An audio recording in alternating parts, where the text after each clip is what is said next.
ಸಿಂದನಕೆರೆ ಗ್ರಾಮದಲ್ಲಿನ ತ್ಯಾಜ್ಯ ವಿಲೇವಾರಿ ಘಟಕದಿಂದ ಸಾರ್ವಜನಿಕರ ಆರೋಗ್ಯ ಹಾನಿ ಹಾಗೂ ಪರಿಸರ ಮಾಲಿನ್ಯ ಉಂಟಾಗುತ್ತಿದೆ ಎಂದು ಆರೋಪಿಸಿ ಗ್ರಾಮಸ್ಥರು ತಕ್ಷಣ ಕ್ರಮ ಕೈಗೊಳ್ಳುವಂತೆ ಆಗ್ರಹಿಸಿದ್ದಾರೆ. ಹುಮ್ನಾಬಾದ್ನ ಪುರಸಭೆಯ ಮುಖ್ಯ ಕಾರ್ಯನಿರ್ವಾಹಕ ಅಧಿಕಾರಿಗಳಿಗೆ ಮನವಿ ಸಲ್ಲಿಸಿದಂತ ಗ್ರಾಮಸ್ಥರು ಘಟಕವು ಸರಿಯಾದ ವೈಮಾನಿಕ ವಿಧಾನಗಳನ್ನು ಅನುಸರಿಸದೆ ಕಾರ್ಯನಿರ್ವಹಿಸುತ್ತಿದೆ. ಇದರಿಂದ ದುರ್ವಾಸನೆ, ಕಸ, ಗಡ್ಡೆ, ಕೀಟಗಳ ಹೆಚ್ಚಳ, ನೀರು ಹಾಗೂ ಗಾಳಿಯ ಮಾಲಿನ್ಯ ಉಂಟಾಗುತ್ತಿದೆ ಅಂತ ದೂರಲಾಗಿದೆ. ಇನ್ನು ಪರಿಣಾಮವಾಗಿ ಗ್ರಾಮಸ್ಥರಿಗೆ ಆನೆಕಾಲು, ಡೆಂಗ್ಯೂ, ಚರ್ಮ ರೋಗ, ಉಸಿರಾಟ ತೊಂದರೆ, ಜ್ವರ ಸೇರಿದಂತೆ ವಿವಿಧ ಆರೋಗ್ಯ ಸಮಸ್ಯೆಗಳು ಎದುರಾಗುತ್ತಿವೆ. ಆದ್ದರಿಂದ ಕೂಡಲೇ ಸ್ಥಳ ಪರಿಶೀಲನೆ ನಡೆಸಿ ಮಾಲಿನ್ಯ ನಿಯಂತ್ರಣ ಕ್ರಮ ಕೈಗೊಳ್ಳಬೇಕು.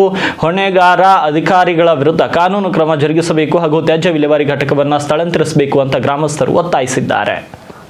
ದಿನಾಂಕ 2/3/2026 ಇವರೆಗೆ ಮುಖ್ಯ ಕಾರ್ಯನಿರ್ವಾಹಕ ಅಧಿಕಾರಿಗಳು ಪುರಸಭೆ ಹುಮ್ನಾಬಾದ್ ವಿಷಯ ಸಿಂದನಕೆರೆ ಗ್ರಾಮದಲ್ಲಿನ ತ್ಯಾಜ್ಯ ವಿಲೇವಾರಿ ಘಟಕದಿಂದ ಉಂಟಾಗುತ್ತಿರುವ ಪರಿಸರ ಮಾಲಿನ್ಯ ಹಾಗೂ ಸಾರ್ವಜನಿಕ ಆರೋಗ್ಯ ಹಾನಿ ಕುರಿತು ದೂರು.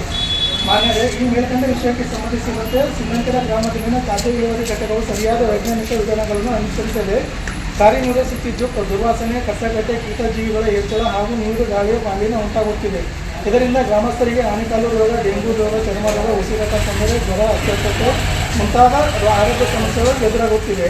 ಮೇಲ್ಕಂಡ ಕ್ರಮಗಳು ಕೆಳಗಿನ ಕಾನೂನುಗಳ ನೇರ ಉಲ್ಲಂಘನೆ ಆಗಿವೆ.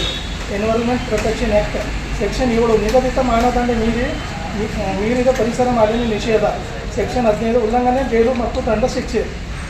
Air pollution and control of pollution act section 21 ಪೂರ್ವಾನುಮತಿ ಇಲ್ಲದ ಘಟಕ ಕಾರ್ಯನಿರ್ವಹಣೆ ಕಾನೂನು ಬಾಹಿರ, ಸೆಕ್ಷನ್ 22 ಮಾನದಂಡ ಮೀರಿ ಗಾಳಿ ಮಾಲಿನ್ಯ ನಿಷೇಧ.